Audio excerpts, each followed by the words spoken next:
دستوري كتاب الله دستوري وخير الخلق أسوتنا بسنته انجلى نوري لهدي الحق أرشدنا كتاب الله دستوري السلام علیکم ورحمۃ اللہ وبرکاتہ.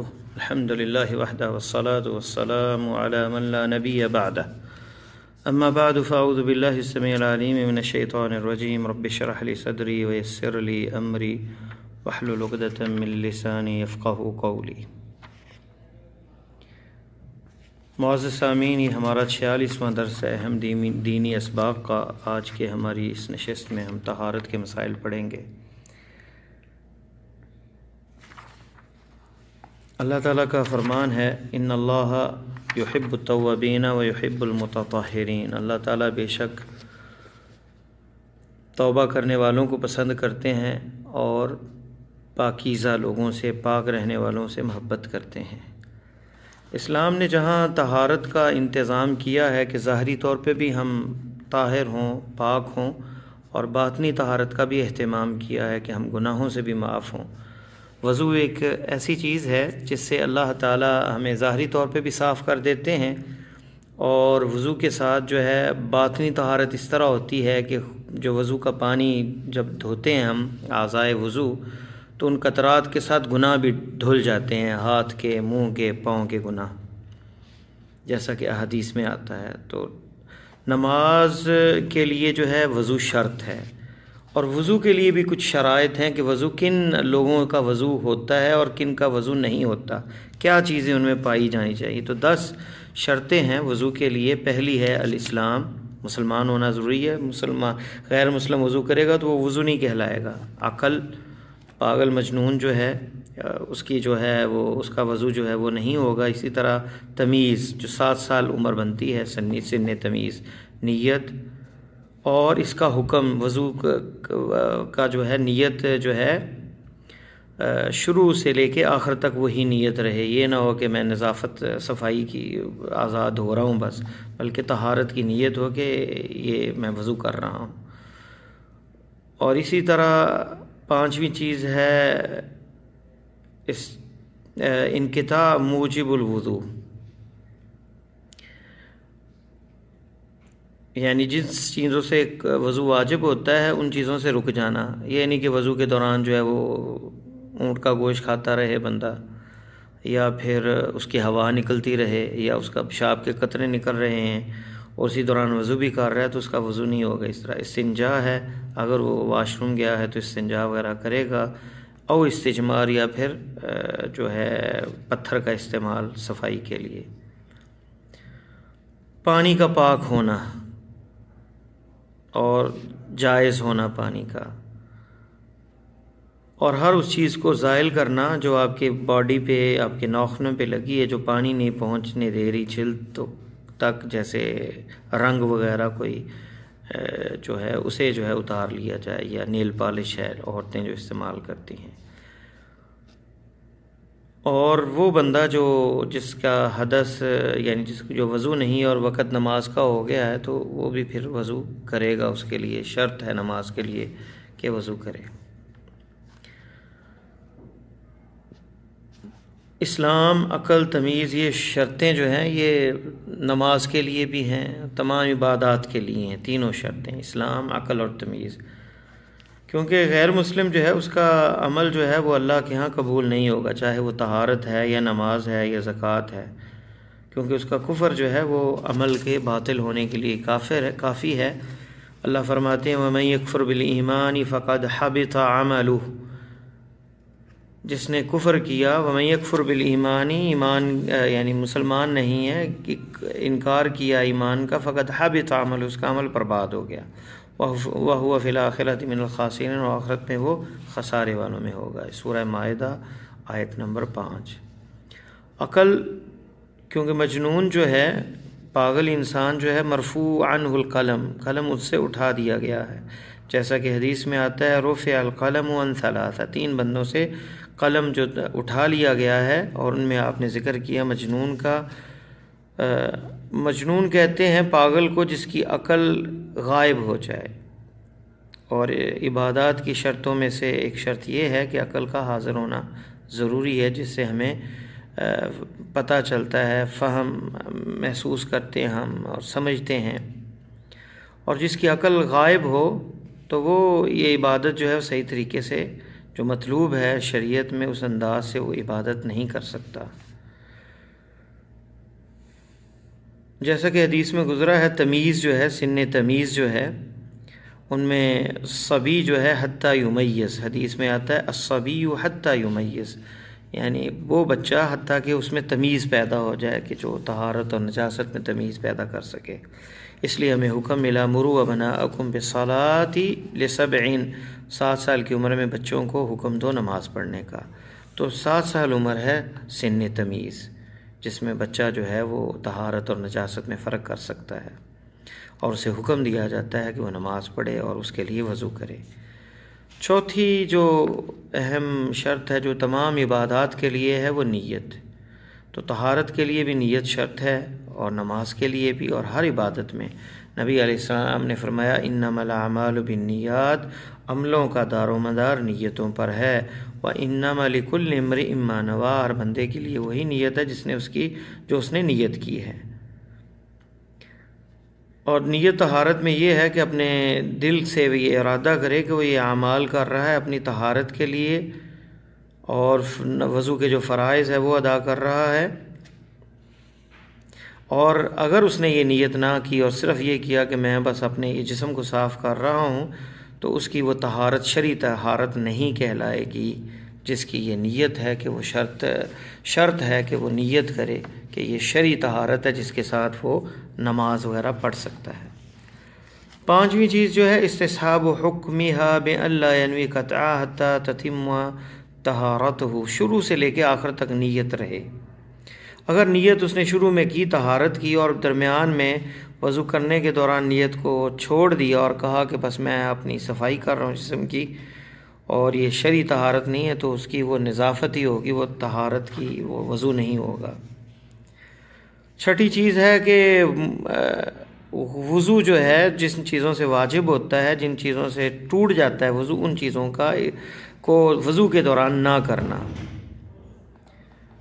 جیسے دونوں رستے سامنے اور پیچھے سے کوئی چیز نکلتی رہے، گندگی یا پیشاب کی شکل میں قطرات آتے رہیں، یا گوشت کھاتا رہے وہ اونٹ کا، تو یہ جو چیزیں جن سے وضو واجب ہوتا ہے تو ان سے منقطع ہونا، ان کو چھوڑنا۔ جیسے کہ اگر کسی کے باول پیشاب کے قطرے نکل رہا ہے وضو کر رہا ہے تو اس کا وضو نہیں ہوگا، اس طرح جس کی ہوا نکل رہی ہے، سوائے استثناء ان لوگوں کو ہے جو بیمار ہیں، جن کی ہوا نکلتی رہتی ہے، سلس البول کی بیماری ہے، قطرے آتے رہتے ہیں، وہ ہر نماز کے لیے وضو کریں گے اور ان کا وضو ٹھیک ہوگا، اور عام بندہ جو ہے انہیں ان چیزوں سے منقطع ہو کے پھر وضو کرنا چاہیے۔ 7ویں چیز ہے استنجا، اگر کوئی واش روم میں گیا ہے، حاجت کی ہے، اس نے پیشاب کیا ہے یا پیخانہ کیا ہے، یا اس نے بول و براز میں سے کوئی بھی چیز کی ہے، تو پھر یا تو پانی کے ساتھ دھوئے جگہوں کو، یا پھر اگر پانی نہ میسر ہو تو پاک مٹی کے ساتھ جو ہے وہ صفائی کرے۔ اور اگر واش روم نہیں گیا، اسے قضائے حاجت نہیں ہوئی، تو پھر یہ استنجا کی شرط نہیں ہے وضو کے لیے۔ 8ویں چیز ہے پانی پاک ہونا چاہیے، پانی اگر نجس ہے تو اس سے وضو نہیں ہوگا۔ اسی طرح امام احمد ابن حنبل رحمہ اللہ نے وہ پانی جو چھینا ہوا ہے کسی سے یا چوری کیا ہوا پانی، وہ بھی اس میں شامل کیا ہے کہ وہ بھی کیونکہ جائز پانی اس کے لیے نہیں، لہٰذا مباح ہونا چاہیے پانی۔ یہ امام احمد ابن حنبل رحمہ اللہ کی نے، حنابلہ نے یہ شرط بھی اضافی جو ہے اس میں شامل کی ہے کہ پانی مغصوب نہ ہو، چھینا ہوا نہ ہو کسی سے، اور چوری کیا ہوا نہ ہو، کیونکہ ان سے ان کے ہاں طہارت نہیں ہوتی۔ تو پانی کا طاہر ہونا اور مباح ہونا یہ بھی شروط میں سے ہے۔ 9ویں شرط ہے کہ ہر وہ چیز جو جسم پہ لگی ہے جو پانی نہیں پہنچنے دے رہی جلد کو، اسے زائل کیا جائے۔ نیل پالش ہے تو وہ جو مزیل ہے، اتارنے والا نیل پالش، سے نیل پالش اتاری جائے۔ اسی طرح اگر جلد کے اوپر رنگ وغیرہ لگا ہوا ہے، یہ دیواروں پہ جو ہم رنگ کرتے ہیں، اس سے بھی جو ہے وہ جلد وہ جو ہے وہ پانی نہیں پہنچتا جلد تک، اسے بھی اتار لیا جائے کسی کیمیکل سے۔ باقی مہندی وغیرہ لگی ہو تو اس میں مہندی کو اتارنے کی ضرورت نہیں، مہندی کا رنگ جو ہے اسے اتارنے کی ضرورت نہیں، اس سے جو ہے پانی جلد تک پہنچتا ہے، وہ جلد رنگی جاتی ہے۔ 10ویں ہے وقت نماز کا، اگر جس نے اس بندے کے لیے جس کا حدث دائم ہے، یعنی جس کا حدث دائم سے مراد جس کا مسلسل ہوا خارج ہوتی رہتی ہے، یا پھر جس کے پیشاب کے قطرے نکلتے رہتے ہیں، وہ ہر نماز کے لیے وضو کرے گا۔ تو اگر نماز کا وقت ہو گیا تو اس پہ پھر واجب ہے، شرط ہے کہ وہ وضو کرے اور پھر اس کے ساتھ نماز پڑھے۔ فرائض، وضو کے فرائض کی طرف آتے ہیں۔ وضو کے فرائض میں اللہ تعالیٰ نے قرآن مجید کی آیت میں ان کو 6 جو فرائض ہیں اکٹھا کیا ہے۔ فَاغْسِلُوا وُجُوهَكُمْ وَأَيْدِيَكُمْ إِلَى الْمَرَافِقِ وَامْسَحُوا بِرُؤُوسِكُمْ وَأَرْجُلَكُمْ إِلَى الْكَعْبَيْنِ، چہرے کو دھونا، اپنے ہاتھوں کو کوہنی سمیت، اور اپنے سر کا مسح، اور اپنے پاؤں کو کعب، یعنی یہ جو ایڑی کے اوپر ہڈی ہے اس کے سمیت، کعب کے سمیت جو ہے، اس کو جو ہے جسے ہم ٹخنا کہتے ہیں، اس کے سمیت دھونا، یہ واجبات میں سے ہے، اور ان کو دھونا جو ہے وہ واجب ہے۔ سب سے پہلے آتے ہیں چہرے کو دھونا۔ چہرہ جو ہے وہ سامنے جس سے ہم مواجہہ کرتے ہیں، کسی سے ملاقات کرتے ہیں، تو یہ چہرہ جو ہے سر کے بالوں سے لے کر داڑھی تک، اور جس میں یہ تھوڑی بھی جو ہے شامل ہے، لمبائی میں، چوڑائی میں، ایک کان سے دوسرے کان تک، یہ چوڑائی کے اندر ہے، یہ چہرہ ہے۔ تو اسے دھونا جو ہے یہ واجبات میں سے ہے۔ شروع میں ہاتھوں کو دھونا جو ہے وہ نظافت کے لیے، جب آپ نے کلی ظاہرہ کرنی ہے، پھر چہرہ دھونا ہے، تو اس کے لیے جو ہے آپ کے ہاتھ صاف ہونے چاہیے، اس لیے ہاتھوں کو دھویا جاتا ہے۔ ورنہ ہاتھ دھونا جو ہے وہ جب بازو دھونے ہیں، کوہنی دھونی ہے اور بازو دھونے، اس میں ہاتھ بھی دھونا شامل ہے چہرے کے دھونے کے بعد۔ اور چہرے کے دھونے میں کلی کرنا اور ناک میں پانی ڈالنا بھی شامل ہے، کیونکہ یہ چہرے کا حصہ ہے۔ منہ میں کلی کرنا اور ناک میں پانی چڑھانا اور اسے پھر جھاڑنا۔ فَاغْسِلُوا وُجُوهَكُمْ، اپنے چہروں کو دھو، اس میں یہ شامل ہے۔ اور حدیث عثمان رضی اللہ عنہ میں ہے، آپ نے فرمایا فَمَضْمَضَ وَاسْتَنْثَرَ، آپ نے کلی کی اور ناک میں پانی ڈال کے جو ہے اسے جھاڑا۔ مضمضہ کہتے ہیں منہ میں پانی کو ڈال کے تو اسے حرکت دی جائے تاکہ منہ کے اندر اس کی صفائی ہو اور پھر اسے نکال دیا جائے۔ اور استنشاق جو ہے اسے کہتے ہیں پانی کو کھینچنا ناک کے ذریعے، تاکہ ناک کے آخری حصے تک وہ پانی چلا جائے۔ اور استنثار کہتے ہیں جھاڑنا ناک کو، پھر پانی کو باہر نکالے تاکہ اس کا جو ہے ناک کے اندر بھی جو ہے وہ صفائی ہو جائے۔ اس طرح کرنے سے بہت سی بیماریاں بھی دور ہو جاتی ہیں، خاص کر جن کو التہاب ہو ناک کے اندر کی جھلی کا، تو وہ اس سے ٹھیک ہو جاتا ہے اگر اس پہ پابندی سے بندہ اس سنت پہ عمل کرے۔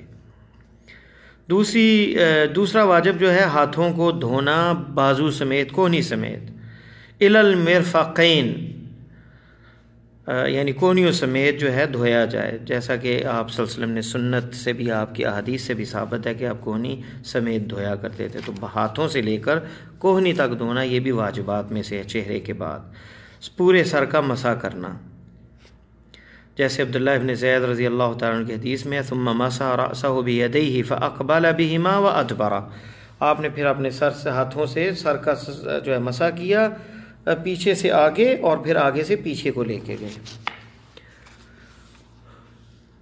اور جہاں سے شروع کیا تھا مسح وہیں پہ ہاتھوں کو واپس لے کے گئے، اور یہ بخاری اور مسلم میں حدیث ہے۔ اور کانوں کا مسح جو ہے یہ بھی کان کیونکہ سر کا حصہ ہے، حدیث میں آتا ہے، مسند احمد، ابو داؤد، ترمذی میں روایت ہے، الاذنان من الراس، تو سر کا حصہ جو ہے کان بھی ہیں۔ تو آپ بھی جو ہے کان یمسح الاذنین بالماء الذی یمسح به الراس، اس پانی سے جس سے آپ اپنے سر کا مسح کرتے تھے اسی کے ساتھ جو آپ کانوں کو بھی مسح کرتے تھے، اس کے لیے الگ پانی نہیں لیتے تھے۔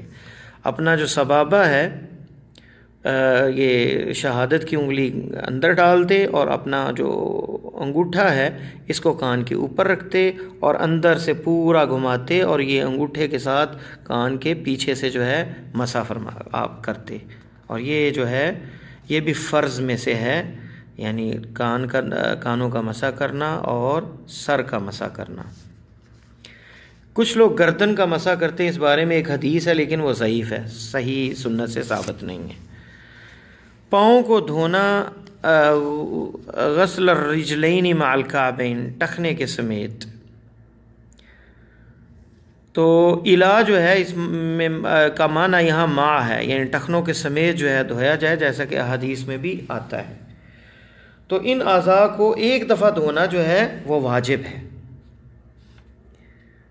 اور 3 دفعہ دھونا جو ہے وہ مستحب ہے۔ چوتھی چیز جو ہے یہ گزر چکی کہ پاؤں کو دھونا ہے ٹخنے سمیت۔ 5ویں چیز ہے ترتیب، کہ پہلے ہاتھ دھوئے گا، پھر جو ہے وہ چہرہ، پھر اس کے بعد جو ہے کوہنی بازو پورے، پھر جو ہے مسا، اور پھر پاؤں کو دھونا ہے۔ تو اس میں ترتیب میں چینج نہ ہو، کیونکہ آپ صلی اللہ علیہ وسلم نے اسی ترتیب سے جو ہے اور قرآن نے بھی اسی ترتیب سے جو ہے ذکر کیا ہے۔ چھٹی چیز جو ہے، چھٹا واجب جو ہے موالا، یعنی ایک عضو کے بعد دوسرا عضو، درمیان میں کوئی کھانا نہ کھانے چلا جائے بندہ آدھا وضو کر کے تو پھر دوبارہ شروع کرے، نہیں، ترتیب کے ساتھ، اور پھر ایک پے در پر کیا کہیں گے، پے در پے، یعنی ایک کے بعد دوسرا عضو جو ہے وہ دھویا جائے اور درمیان میں فاصل نہ ہو۔ اور مستحب کیا ہے؟ چہرے کو دھونا، ہاتھوں کو دھونا اور پاؤں کو دھونا 3 دفعہ، اور اسی طرح کلی اور ناک میں پانی چڑھانا، یہ 1 دفعہ کرنا جو ہے واجب ہے۔ ابن عباس رضی اللہ، اور زیادہ 3 دفعہ جو ہے ان کو دھونا جو ہے وہ مستحب ہے۔ ابن عباس رضی اللہ تعالیٰ عنہ سے حدیث صحیح بخاری میں ہے، قال توضأ نبی صلی اللہ علیہ وسلم مرہ، آپ نے ایک دفعہ جو ہے وہ وضو کیا، یعنی ہر چیز کو 1 دفعہ دھویا۔ اور عبداللہ ابن زید رضی اللہ تعالیٰ عنہ کی حدیث جو ان نبی صلی اللہ علیہ وسلم توضأ مرتین 2 دفعہ آپ نے دھوئے اعضاء کو، یہ بھی بخاری اور مسلم میں ہے۔ اور عثمان ابن عفان رضی اللہ تعالیٰ عنہ کی حدیث جو کہ مسند احمد، نسائی، ابن ماجہ میں ہے، اور شیخ البانی نے اسے صحیح کہا ہے، انہ دعا باناء فافرغ علی کفیہ، آپ نے ایک برتن منگوایا، اپنے ہاتھوں پہ اسے انڈیلا 3 دفعہ اور ہاتھوں کو دھویا، پھر اپنا دایاں ہاتھ برتن میں ڈال کر کلی کی اور ناک میں چڑھایا، پھر آپ نے 3 دفعہ چہرے کو دھویا اور اپنے بازوؤں کو دھویا 3 دفعہ، پھر اپنے سر کا مسح کیا، پھر اپنے ثم غسل رجلیہ 3 مرار الی الکعبین، ٹخنے سمیت اپنے پاؤں کو 3 دفعہ دھویا۔ ثم قال رسول اللہ صلی اللہ علیہ وسلم، آپ نے پھر فرمایا، من توضأ نحو وضوئی ھذا ثم صلی رکعتین، جس نے میری طرح یہ وضو کیا پھر 2 رکعت نماز پڑھی، لا یحدث فیہما نفسہ، پھر نفس کے ساتھ کوئی گفتگو نہیں کی، یعنی توجہ سے نماز پڑھی، غفر لہ ما تقدم من ذنبہ، اس کے سارے پچھلے گناہ معاف ہو جاتے ہیں۔ یہ مکمل ہے وضو، اور مستحب ہے 3 دفعہ دھونا۔ 3 دفعہ سے اعضائے وضو کو زیادہ دھونا یہ مستحب نہیں ہے، بلکہ آپ نے حدیث میں فرمایا فقد اساء وظلم، اس نے نافرمانی کی اور ظلم کیا۔ فعن عبداللہ ابن عمر رضی اللہ عنہما قال جاء اعرابی الی النبی صلی اللہ علیہ وسلم یسألہ عن الوضوء، یہ عبداللہ ابن عمر کہتے ہیں کہ اعرابی آیا بدو اللہ کے نبی صلی اللہ علیہ وسلم سے پوچھنے لگا وضو کے بارے میں، آپ نے وضو کر کے دکھایا 3 دفعہ، پھر کہا ہکذا الوضو، اس طرح ہے وضو۔ فمن زاد علی ھذا، جس نے اس پہ زیادتی کی، فقد اساء، اس نے نافرمانی کی، وتعدى، اور حد سے بڑھ گیا، وظلم، اور ظلم کیا۔ اور یہ مسند احمد، سنن نسائی، ابن ماجہ کے اندر روایت ہے، اور سلسلہ صحیحہ میں 2980 نمبر ہے اس حدیث کا۔ اور سر کا جو مسح ہے اس کا مستحب نہیں ہے تکرار، بلکہ جیسے احادیث صحیحہ میں آیا ہے، جس نے بھی وضو کا آپ کا صفت کا ذکر کیا ہے تو سر کا مسح 1 دفعہ ہی ذکر کیا ہے۔ اور ابن قیم کہتے ہیں وصحیح انہ لم یکرر مسح رأسی بل کان اذا کرر غسل الاعضاء افرد مسح الراس۔ ابن قیم کہتے ہیں کہ صحیح یہی ہے کہ آپ نے سر کا مسح 1 دفعہ ہی کیا ہے، باقی اعضاء میں اگر تکرار کیا ہے لیکن مسح اس میں 1 دفعہ ہی کیا ہے، اور یہ آپ سے صریح ثابت ہے، اور آپ سے اس کے مخالفت میں البتہ کوئی چیز ثابت نہیں ہے، جیسا کہ زاد المعاد میں ہے۔ اللہ سے دعا ہے کہ اللہ ہمیں قرآن و سنت میں عمل کرنے کی توفیق عطا فرمائے، وصلی اللہ علی خیر خلقہ محمد وعلی آلہ وصحبہ اجمعین۔